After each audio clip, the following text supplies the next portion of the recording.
ബിരിയാണി സിനിമയിൽ കനി കുസൃതി കാണിച്ച പോലെ ബ്രസ്റ്റ് മാറും മുലയും എല്ലാം കാണിക്കുന്നത് അതിൽ ദിവ്യ. ഹലോ ഗൈസ്, പുതിയൊരു വീഡിയോയിലേക്ക് എല്ലാവർക്കും സ്വാഗതം. 2 ദിവസം മുമ്പ് റിലീസായ ഒരു മൂവിയാണ് all we imagine as light. ഈ ഒരു മൂവിയാണ് ഇപ്പോൾ ഏറ്റവും കൂടുതൽ ചർച്ചാ വിഷയം. ഇതിനകത്ത് അഭിനയിച്ചിരിക്കുന്ന 2 വ്യക്തികൾ, ഒന്ന് കനി കുസൃതി, നമ്മുടെ ബിരിയാണി മൂവിയിലേക്ക് ഫെയിം ഉണ്ടല്ലോ പുള്ളിക്കാരത്തി, അതുപോലെ തന്നെ ദിവ്യപ്രഭ എന്ന് പറയുന്നത് വേറൊരു നടി. എനിക്ക് തോന്നുന്നു പുള്ളിക്കാരത്തി സീരിയലിനകത്താണെന്ന് തോന്നുന്നു അഭിനയം തുടങ്ങിയത്. പിന്നീട് പല സിനിമകളിലായിട്ട് ചെറിയ ചെറിയ വേഷങ്ങളൊക്കെ ചെയ്ത് വന്നൊരു നടിയാണ്. ഈ സിനിമയിലാണെന്ന് തോന്നുന്നു പുള്ളിക്കാരത്തി എനിക്ക് തോന്നുന്നു ആദ്യമായിട്ട് ലീഡ് റോൾ ചെയ്യുന്നത്. ഈ ഒരു മൂവി കുറച്ച് നാളുകൾക്ക് മുമ്പ് ഒന്ന് ശ്രദ്ധിക്കപ്പെട്ടിരുന്നു. കാര്യം എന്താണെന്ന് വെച്ചാൽ 30 വർഷങ്ങൾക്ക് ശേഷം ആദ്യമായിട്ടാണ് ഒരു ഇന്ത്യൻ സിനിമ കാൻസ് ഫിലിം ഫെസ്റ്റിവലിൽ പങ്കെടുക്കുന്നത്. അന്ന് അതിന്റെ ന്യൂസും കാര്യങ്ങളൊക്കെ വന്ന് ഭയങ്കരമായിട്ട് ചർച്ചാ വിഷയമായതാണ്. അത്രയും ചർച്ചയായ സിനിമ ഇപ്പൊ തിയേറ്ററിൽ റിലീസായ സമയത്ത് വീണ്ടും ചർച്ചയായിട്ടുണ്ട് ഗൈസ്. അതിന്റെ റീസൺ എന്താണെന്ന് വെച്ചാൽ ബിരിയാണിയിലൊക്കെ കനി കുസൃതി അഭിനയിച്ച പോലെ കുറച്ച് ന്യൂഡായിട്ടാണ് ഇതിനകത്ത് ദിവ്യപ്രഭ അഭിനയിച്ചിരിക്കുന്നത്. ഈ ഒരു പോസ്റ്റ് ഞാനൊന്ന് വായിക്കാം. ഇത്രയും നാൾ ഇങ്ങനെ ഒരു നടി ഉണ്ടെന്ന് തന്നെ കേരളത്തിലെ മിക്കവാറും ആളുകൾ അറിയില്ല. പക്ഷേ ഒരു സിനിമയിൽ ഇവളുടെ ശരീരം കാണിച്ചപ്പോൾ സിനിമ കാണാൻ പോയവരാണ് പലരും. ഇവൾ ആരാണ്, ഇവളുടെ പേരെന്താണ്, ഏത് നടി, ഇൻസ്റ്റ ചെയ്ത് അഭിനയിക്കുന്നതിൽ കാര്യമില്ല, എങ്ങാനും ശരീരം കാണിച്ച് അഭിനയിക്കുന്നതാണ് കാര്യമെന്ന് തെളിയിച്ചപ്പോൾ സോഷ്യൽ മീഡിയയിൽ എവിടെ എടുത്താലും ഇവളുടെ കാര്യമല്ലാതെ വേറെ കാര്യമില്ല.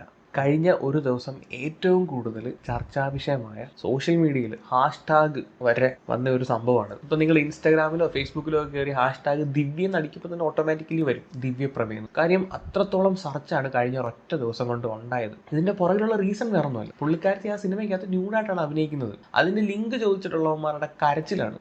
ലിങ്ക് ഉണ്ടോടാ, ലിങ്ക് ഉണ്ടോ, കിട്ടിയോ, ഇതാണ് നടന്നുകൊണ്ടിരിക്കുന്നത്. ഇങ്ങനെയൊക്കെയാണ് ഓരോ പോസ്റ്റ് വരുന്നത്. Another leaked video of viral Malayalam actress Divyaprabha. ഇങ്ങനെയൊക്കെ പോസ്റ്റ് കണ്ടു കഴിയുമ്പോൾ നമ്മൾ വിചാരിക്കും ഇവരുടെ വേറെ എന്തെങ്കിലും വീഡിയോ ഒക്കെ ആയിരിക്കും ഇറങ്ങിയത്. ഇതൊരു സിനിമയിലെ ഒരു കട്ടിംഗ് ആണ്. ആ സിനിമ തന്നെ റേറ്റഡ് മൂവിയാണ്. സോഷ്യൽ മീഡിയ കത്തിച്ചു എന്നൊക്കെ പറഞ്ഞിട്ടാണ് വരുന്നത്. ഈ സിനിമയുടെ ഒരു റിവ്യൂ ഒരു പുള്ളിക്കാരൻ പറയുന്നുണ്ട്, അതൊന്ന് കേട്ടു നോക്കണേ. ബിരിയാണി സിനിമയിൽ കനി കുസൃതി കാണിച്ച പോലെ ബ്രസ്റ്റ് മാറും മുലയും എല്ലാം കാണിക്കുന്നത് അതിൽ ദിവ്യ. അണ്ണ ഈ ബ്രസ്റ്റും മാറും മുലയും എല്ലാം ഒന്നും തന്നെയല്ലേ? അണ്ണൻ എന്തിനാണത് വേർതിരിച്ച് 3 പറയുന്നത്? അത്രത്തോളം വിവരം പോലും ഇല്ലാത്തവനാണ് ഈ സിനിമയെ കാണാൻ പോകുന്നത്. അണ്ണൻ ഏത് ഉദ്ദേശത്തിലാണ് അണ്ണ സിനിമ കാണാൻ പോയത്? ഇതെല്ലാം ഉണ്ടെന്ന് അറിഞ്ഞിട്ട് പോയി കണ്ടതാണ്. എന്നിട്ട് നൈസായിട്ട് വന്നിരുന്നിട്ട് അങ്ങ് പുണ്യാളം ചമയുക. അതിനകത്ത് വെണ്ടയ്ക്ക അക്ഷരത്തിൽ എഴുതി വെച്ചിട്ടുണ്ട് റേറ്റഡ് മൂവിയാണെന്ന്. ദിവ്യപ്രഭയുടെ ഷോ ആണെന്ന് വേണമെങ്കിൽ പറയാം. ഈ സിനിമയിലെ പയ്യനില്ലേ, മുറ സിനിമയിലെ പയ്യൻ, അവനാണെങ്കിൽ ദിവ്യപ്രഭയുടെ ജോഡിയായിട്ട് കാണിക്കുന്നത്. അവൻ്റെ ഫുള്ള് ന്യൂഡ്, അവൻ്റെ നാഭിക്ക് കീഴിലുള്ള രോമം വരെ വളരെ വ്യക്തമായിട്ട് കാണിക്കുന്നത്. പിന്നെ സെക്സ് ഫുൾ ന്യൂഡായിട്ടുള്ള അവനും ദിവ്യപ്രഭയായിട്ടുള്ള സെക്സ്. ഇതൊക്കെയാണോ ഈ നമ്മുടെ കാൻ ഫെസ്റ്റിവലിലോട്ടുള്ള സെലക്ഷനുള്ള മാനദണ്ഡം എന്നൊരു സംശയമുണ്ട്. എനിക്കറിയത്തില്ല ഇതെന്ത് അടിസ്ഥാനത്തിലാണ് ഈ സിനിമ ഇതൊക്കെ ഉണ്ടെങ്കിൽ ഈ സിനിമയിൽ കാണിക്കുള്ളൂ എന്നുള്ളൊരു ഡൗട്ടുണ്ട്. എന്ത് സിനിമയാണ് ഒരു വല്ലാത്തൊരു സിനിമ, ഇങ്ങനെ കണ്ടുകൊണ്ടിരിക്കുക. ആ സമയത്ത് ഉണർന്നിരിക്കുമല്ലോ, ഉറങ്ങിപ്പോയവർ പിന്നെ ഇതൊന്നും അറിയത്തില്ലല്ലോ. ഇതൊക്കെ കണ്ടുകൊണ്ടിരിക്കുക. കാരണം പിന്നെ കനി കുസൃതിയുടെ ബട്ടക്സ് ഫുള്ളും കാണിക്കുന്നുണ്ട്. പിന്നെ മറ്റേവളുടെ ഫുള്ളിങ്ങനെ അവിടെ എല്ലാം കാണിക്കുന്നുണ്ട്. ആ ദിവ്യപ്രഭയുടെ ഷോ ആണ്. അതിൻ്റെ ഒരു എന്താ പറയുക, അണ്ണൻ്റെ അടുത്ത് റിവ്യൂ ചോദിച്ചതാണ്. അണ്ണൻ വന്നിട്ട് അത് കാണിക്കുന്നുണ്ട്, ഇത് കാണിക്കുന്നു. അണ്ണൻ ഈ കാണിപ്പല്ലാതെ വേറെ സിനിമയെ പറ്റി ഒന്നും പറയാനില്ല. ഉണ്ടെങ്കിൽ ലാഞ്ചനയാണ് അവൾ ആ കാൻ ഫിലിം ഫെസ്റ്റിവലിൽ ഒരു ഡ്രസ്സിൽ നിൽക്കുന്നില്ലേ, അതിൻ്റെ ഒരു ഇതാണ്. ഫുള്ള് ഇതായിട്ട് ഒരു ഉളിപ്പില്ലാതെ കാണിക്കുന്നുണ്ട്. ഇതൊക്കെ ഉള്ള സിനിമയ്ക്ക് ചിലപ്പം കാൻ ഫിലിം ഫെസ്റ്റിവലിൽ സെലക്ഷൻ കിട്ടുള്ളൂ എന്നാണ് തോന്നുന്നത്. വളരെ എന്റെ പൊന്നെണ്ണ, കാണിക്കുന്നവർ കാണിക്കട്ടെ അണ്ണ, കാണാത്തവർ കാണണ്ട. ആരെങ്കിലും നിങ്ങളെ വീട്ടിൽ വന്ന് പറഞ്ഞു അണ്ണ ഇവിടെ സംഭവം കാണിക്കുന്നുണ്ട്, അണ്ണൻ പോയി കാണ്. ഈ സിനിമയ്ക്ക് ക്ലീൻ സർട്ടിഫിക്കേഷൻ ഒന്നും നൽകിയിട്ടൊന്നും ഇല്ലല്ലോ. ഇതൊക്കെ കാണിക്കുമെന്നൊക്കെ പറഞ്ഞിട്ട് തന്നെയല്ലേ അവര് സിനിമ പിടിച്ചത്. പിന്നെ അണ്ണൻ പറഞ്ഞ ഒരു കാര്യത്തിനോട് ഞാൻ യോജിക്കുന്നു. ഇതൊക്കെ കാണിച്ചാലേ കാൻസ് ഫിലിം ഫെസ്റ്റിവലിൽ നമ്മുടെ ഇന്ത്യൻ സിനിമയൊക്കെ കാണിക്കത്തുള്ളൂ എന്നല്ല തിട്ടമുണ്ടോ എനിക്കറിയില്ല. കാര്യം എത്രയോ ഇന്ത്യൻ സിനിമാസ്, എത്രയോ ഇതിനേക്കാളും നല്ല സിനിമാസ് ഇറങ്ങുന്നു. എന്തുകൊണ്ട് അതൊന്നും അങ്ങോട്ട് പോകുന്നില്ല? ഇതൊക്കെ കാണിക്കുന്ന സിനിമകളെ അവിടെ ഒരു കയ്യടി കിട്ടത്തോളൂ, അതോ അവന്മാർക്കും ഇത് തന്നെയാണോ വേണ്ടത്? അത് ഒരു വാലിഡ് ആയിട്ടുള്ള ഒരു ചോദ്യമാണ് പുള്ളി ചോദിച്ചത്. എന്തായാലും ഈ ഒരു റിവ്യൂ കാരണം സിനിമയുടെ റേറ്റിംഗ് നല്ല രീതിയിൽ കൂടിയിട്ടുണ്ട്. ഇത് കാണാൻ വേണ്ടിയിട്ടെങ്കിലും കുറെ അവന്മാർ തിയേറ്ററിലോട്ട് പോകുന്നുണ്ട്, സിനിമ കാണാനല്ല, ഇത് കാണാൻ. മനസ്സിലായോ? പിന്നെ വേറൊരു കൂട്ടർ പറയുന്നത് ഇവൻ പൊട്ടത്തരമാണ് പറയുന്നത്, അത്രയ്ക്കൊന്നും അന്ത ലെവലിലൊന്നും കാണിക്കുന്നില്ല, എന്തൊക്കെയോ കാണിക്കുന്നുണ്ടെന്നൊക്കെയാണ് പറയുന്നത്. എന്താണെങ്കിലും അവരവിടെ നടത്തിയ പെർഫോമൻസിനൊന്നുമല്ല ആൾക്കാർ വാല്യൂ ചെയ്യുന്നത് അവരെന്തൊക്കെ കാണിച്ചു എന്നുള്ളതാണ്. നമ്മുടെ നാട്ടുകാരുടെയൊക്കെ ഒരു ചിന്താഗതി നോക്കണേ. ചത്ത് കടന്ന് അഭിനയിച്ചാലും ആരും ഒരു പട്ടി പോലും നോക്കത്തില്ല. ആരെങ്കിലും വന്ന് കാണിച്ചു കഴിഞ്ഞാൽ അതങ്ങ് ചർച്ചാ വിഷയമാണ്. നമ്മുടെ മലയാളത്തിൽ ഇങ്ങനെയുള്ള സിനിമകൾ അധികം ഇല്ലല്ലോ, അതുകൊണ്ടായിരിക്കാം മേ ബി ആളുകൾക്ക് ഇത്ര ക്യൂരിയോസിറ്റി, എന്താണ് കാണിച്ചത് എന്നറിയാനുള്ള ക്യൂരിയോസിറ്റി. ഇഷ്ടപ്പെട്ടു. ഞാൻ ഇത് ഫിലിം ഫെസ്റ്റിവലൊക്കെ പ്രദർശിപ്പിച്ചുകൊണ്ട് അതിനെന്തെങ്കിലും ക്വാളിറ്റി ഉണ്ടാവുമെന്ന് കരുതി. പ്രത്യേകിച്ച് ഒരു ക്വാളിറ്റി ഇല്ല. ഈ സാധനങ്ങളൊക്കെയാണ് മെയിനായിട്ടും കാണിക്കുന്നത്. പിന്നെ ശ്രീകണ്ഠ വക നമ്മൾ പുരുഷന്മാർ അശ്ലീലം സിനിമയിലൊക്കെ കാണിക്കും. ഇതിൽ പിന്നെ ഈ ദിവ്യപ്രഭയ അശ്ലീലം പറയാൻ വേണ്ടിയിട്ടൊക്കെ വേണ്ടി വച്ചിട്ടുള്ളത് പോലെയുണ്ട്. പിന്നെ അതിൽ അപ്പം കാണിപ്പ് മാത്രമല്ല ഗൈസ്, അശ്ലീലവും പറയുന്നുണ്ട്. അണ്ണൻ വല്ല യു സർട്ടിഫിക്കറ്റ് അല്ലെ UA സർട്ടിഫിക്കേഷനുള്ള സിനിമ വല്ലതും കാണാൻ പോയാൽ പോരായിരുന്നു. എന്തിനാണ് കഷ്ടപ്പെട്ട് ഈ ഏപ്പടത്തിനൊക്കെ പോയിട്ട് ഇവിടെ വന്നിരുന്നിട്ട്.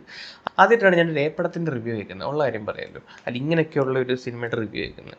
അണ്ണൻ വന്ന് പച്ചയ്ക്ക് പറഞ്ഞിട്ടുണ്ട്. പക്ഷെ അണ്ണൻ്റെ റിവ്യൂ സിനിമയ്ക്ക് ഗുണം ചെയ്തിട്ടുണ്ട് കേട്ടോ, ഇല്ലെന്ന് പറയുന്നില്ല. ഇത് ഭയങ്കരമായിട്ട് വൈറലാണ് അണ്ണൻ്റെ റിവ്യൂ. ഇപ്പം ഇനി നമുക്ക് ഫേസ്ബുക്കിലോട്ട് പോകാം. ഫേസ്ബുക്കിലാണ് ഇതിൻ്റെ കളികൾ മൊത്തം. ഞാൻ ദിവ്യപ്രഭ ഹാഷ്ടാഗ് എന്നങ്ങോട്ട് അടിച്ചപ്പോൾ തന്നെ കിടുക്കാച്ചി സാധനം തന്നെ ഇറക്കിയിട്ടുണ്ട്. സകല സോഷ്യൽ മീഡിയയും കൊലത്തൂക്ക്. വീഡിയോ ലിങ്ക് കൊടുത്തിട്ടുണ്ട്. ഈ ലിങ്ക് ക്ലിക്ക് ചെയ്ത് മറ്റേ സാധനം കാണാൻ വേണ്ടിയിട്ട് ആൾക്കാരെ ആകർഷിക്കുകയാണ്. വേണമെങ്കിൽ നമുക്കൊന്ന് ക്ലിക്ക് ചെയ്ത് നോക്കാം എന്താ കാണുന്നതെന്ന് അറിയാമല്ലോ.